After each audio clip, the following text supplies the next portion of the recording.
How you doing, everybody? It's me, Waddles, and at last, every single cave puzzle has been revealed. Today, we'll be diving into each and every one and earning them together so you can get your hands, at last, on that brand new cape. Backtracking a little bit, if you're excited about all of this cape action and you'd like to get your hands on it, it all begins on Minecraft Bedrock Edition over on the main menu. This button right there, you see it. Now remember, Minecraft to Java gang, if you're a Java main and you'd like to get your hands on this cape, great news. It's definitely possible to get your hands on the cape. However, if you're hoping to get your hands on it, you're going to need to slide over to Minecraft to Bedrock because this server doesn't exist on Minecraft to Java. Additionally, to get your hands on that sweet cape on Minecraft to Java, after you finish every single challenge on Bedrock, it's a waiting game. Just like how it went with the Followers cape and the Purple Heart cape, once you complete your challenges on Minecraft to Bedrock, it's just a matter of time. Eventually, your cape will show up on your Minecraft to Java account. It might just take some time, potentially up to a couple of weeks. But speaking of other challenges, oh boy, there are quite a few other challenges that you're going to need to complete alongside this final puzzle challenge where we need to solve every single mystery out of 7. For a lot of bit more, specifically 20 minutes worth, where we dive into the server, find some secrets, and talk about all of the other challenges, check out the video on screen after we finish this one. So first things first, inside of the MCC Bedrock server, if we'd like to finish the mystery cave challenges, we need to find the cave. From world spawn, the center courtyard right here, you spawn in that building. You're going to want to walk out of the building and take a left immediately. To get to the mystery cave where all of the hints reside, start by running over towards the Meltdown, turn a sharp left, run up past these cacti, and make it into the cave. Inside of the cave, hit the booster, turn immediately to the side, jump over the water, and look for the bubble column elevator. Enter the bubble column elevator, go up to the top, and right in front of you, you've got a cave. Now, once you find this cave, it's all pretty straightforward. Run down the hallway until you find the big grand room. Slowly, day by day, puzzles have been being revealed by this man over here. If we talk to this man over here, he will give you a little bit of a hint as to what each puzzle might be. Or, alternatively, you could tap like on this video right now, and I will just tell you what every puzzle answer is. Alright, so first things first, puzzle number 1. It's a waving hand above a red crown. That's a little bit familiar looking, isn't it? Well, yeah, actually, right where we started today's video, the center, that's the center crown. You're going to need to use the wave emote on the center crown. Now, to use an emote, you're going to need to tap the B button. If the wave emote isn't already assigned to one of these hotkeys, tap change emote, then you're going to have your own emotes up here. Inside of this one somewhere should be the wave emote that looks like that. This is the one that you need to equip. Equip your wave emote and use it on the middle of the center crown, and you'll unlock the first challenge. Ooh, now next up, day number 2. This one was a little bit more tricky. We have a face with diamond eyes, and then we have a party popper. Now, the party popper, there are a couple of different ways that you could go about getting this. The first way is by surprise at random from a gift box if somebody decides to give you one. The more reliable method would be with 100 coins, we can buy one. Inside of the cave that we entered a second ago to get up to the mystery mountain, at the back of it, we have a party shop. For 100 coins, buy a party popper. Next up, it's over to the Sands of Time lobby to complete this challenge. Once we enter the Sands of Time lobby, we need to find a strange face with diamond eyes on it. Great news, that strange face with diamond eyes, well, it's actually like pretty much right above where we entered. Head into this bubble elevator, turn around and walk back towards the entrance of this lobby, and you'll find the strange face with diamond eyes. Stand right in front of this thing, use the party popper, and voila, challenge number 2. Alright, on our third day, our third challenge actually gets really easy to figure out if you've explored the main lobby a little bit. From dead center inside of the main lobby, find the Sands of Time direction, hit the boost, and head towards it. Except, immediately turn to the side.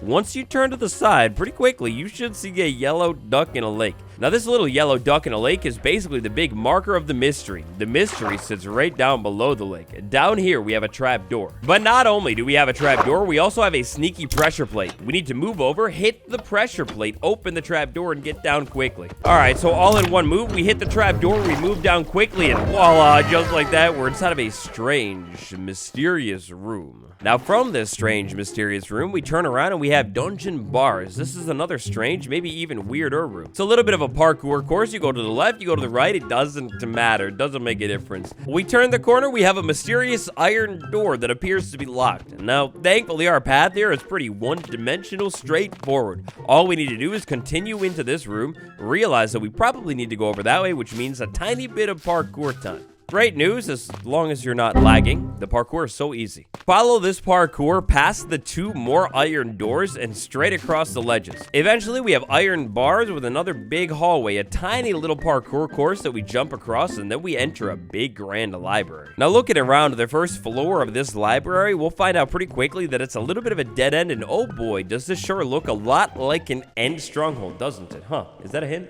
One little jump across the ledge here by the pink plushie thing, and then we've made it to the next room. All right, so next up, this room is gonna take us to what looks like an end portal, only we jump into the end portal, rocket all the way back up to the top, right next to the stage, and just like that, the puzzle is complete. Now, that little puzzle right there is going to be one of the longer ones, but I thought it was pretty sweet. Day 4, we kick it all off at the familiar party store. No way. I just got what I needed. All right, so from the looks of things, I don't need to buy anything, but there is a big hint right here. Floating disco ball. Slide into the toy store right here, scroll down until you eventually see the disco ball, and buy that one for 60 coins.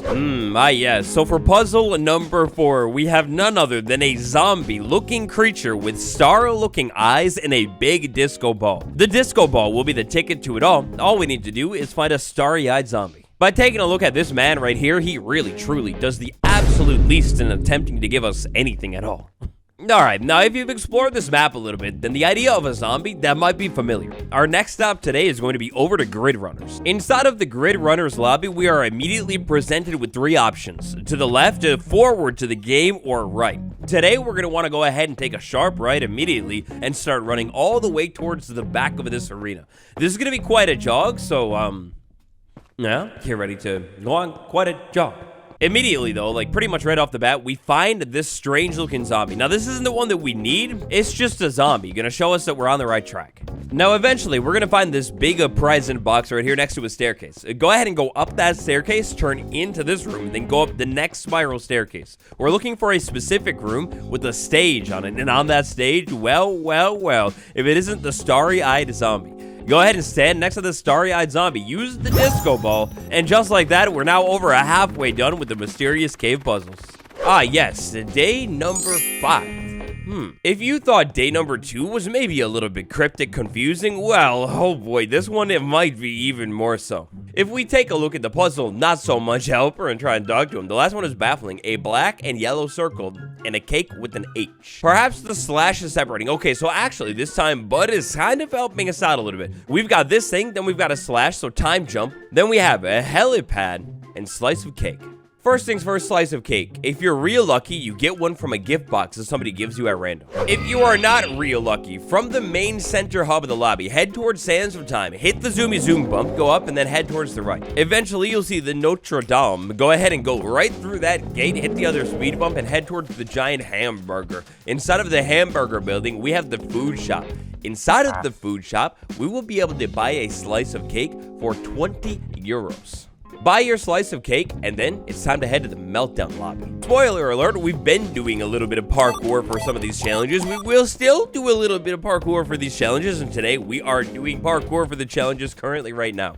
Inside of the Meltdown lobby, head into the giant factory building, and then take a look at that wall. Well, that looks familiar. You've got 2 options. Parkour straight across the middle to get to that wall, or do the easy route and go ahead and go all the way around the side of this thing and jump on the trapdoors over there. So from the iron bar, jump over to the trapdoor, jump over to the other trapdoor, spiral circle room, go ahead and head into it. You've got a box of boxes, a pile of boxes, excuse me. Climb up on top of it, find the ladder, jump up, parkour up to the roof. Now from this point, it's a little easier. We need to figure out how to get all the way through this course, because at the very end of it, all the way over there, there's gonna be a helipad. Use the bushes and the umbrella to get up top, then you find the AC generator. Go ahead and parkour on top of the crate and the generator until you find the staircase. So jump all the way over this way, jump up here, jump right there. All right, yeah, so the parkour is kind of a little bit straightforward. If you just are extra intuitive and take a look at the fences, you can see where they bump down. You need to figure out how to go that way somehow. Eventually, you will make it to the end of the course, which is like basically this giant rooftop thing. I found this a couple of days ago and looked around up here and I was like, wait a second, what's going on? But yeah, no, this is actually the location for day number 5. Stand on the center of the helipad, eat your slice of cake. You don't even have to eat it all the way. And there you go. You get the next challenge. Oh my gosh, I can't believe we're already here. Day numero 6. Inside of the magical mystery cave for day number 6, unveiled on the wall is an interesting symbol. This seems to be the top of a frozen cold mountain, and then the number 15 with some little dashes around it. It almost looks like fireworks, right? Our puzzle helper didn't do too bad yesterday, so let's go ahead and take a close look. Yesterday's painting has sparkling numbers in a mountain. Fascinating stuff. Alright, so for this one, we're actually already so close to home. We're gonna go ahead and backtrack our way on out of the cave here and take a sharp left. When we go left over here, we have those little stalls. It's cool, but we keep going, and we have a very sneaky looking, but kind of obvious parkour course. We're going to go ahead and take this parkour course up the mountain again. Basically, keep heading straight. Follow the andesite boulders. They're like a little bit of parkour. If you haven't been up here before, there should be a little pile of coins, by the way, if you need any of those. But anyways, once we reach the top of the mountain, hold on, you might need to backtrack. So I've been so fortunate, grateful, and insanely lucky. All of these gift boxes that I've been earning, I have a little bit of birthday fireworks inside of it. You're gonna need some of these. Up on top of this mountain, at the very pinnacle, this block right here with our birthday fireworks, we'll go ahead and use those fireworks just like that, and a brand new cave puzzle has been complete. If you're looking to get your hands on the birthday fireworks, try checking out the party shop on the first floor of the same mountain. Alright, now that brings us to day number 7. At the time of recording this video, this puzzle actually isn't unveiled quite yet, but I can tell you exactly what it is. Potato Man of Minecraft. In the video that I dropped earlier this week and all of the other challenges that you will need to complete to get this cape, we took a look at something interesting. Not so fun fact, digging through the resource pack of the MCC server, you can find all of the puzzles, and this has been out for since the beginning. Day number 7. This is the text in the lore. I'm finally done. All of the paintings are revealed. The last one is the most confusing. The hands seem to be holding together or clapping. Then there's a frog and a door. I need some time to put my ideas together. I'll solve the mysteries tomorrow. Alright, so far, for a lot of the different puzzles, we've gone around the world. We went to Sands of Time, we went to Meltdown, we went to Grid Runners. The only place we haven't gone quite yet for these puzzles is Ace Race. For day number 7, which by the time you're watching this video, you'll definitely be able to complete, we need to get over to a castle that's in the middle of Ace Race. To get over to this castle, go ahead and kick things off by actually beginning the Ace Race. You're going to go ahead and follow the course for a little bit of time. Follow the course for a little bit of time, and eventually you'll see a castle on the horizon. That's exactly what we're looking for.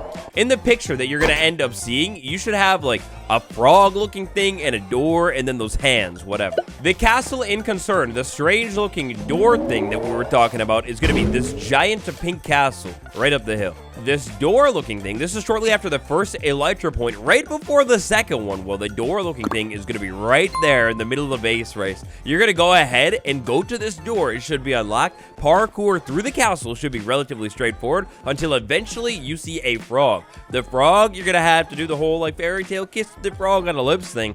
Just like that, you've unlocked the final day of the cave. When you're said and done with your little castle parkour adventure, you see that opening right up there. You'll be able to jump out of there and finish the rest of the Ace Race.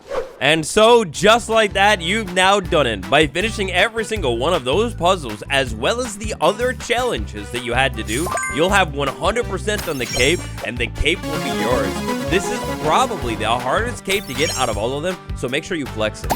On the other hand, if you still haven't finished any of the other challenges, well, now is the time to check out that other video I mentioned earlier, because in that video, I've got little tips and tricks to finish all of the challenges, maybe even a little bit quicker than you might think is possible. Either way, though, you now have about a week left to finish all of these challenges as well as the puzzles, so it's time to get down to work and get a little bit busy. Tap like if you haven't yet if the video helped you out, subscribe for more videos, and check out the playlist that I picked out for you on the end card. Until next time, it's been me, Waddles. I'll see you tomorrow. Goodbye.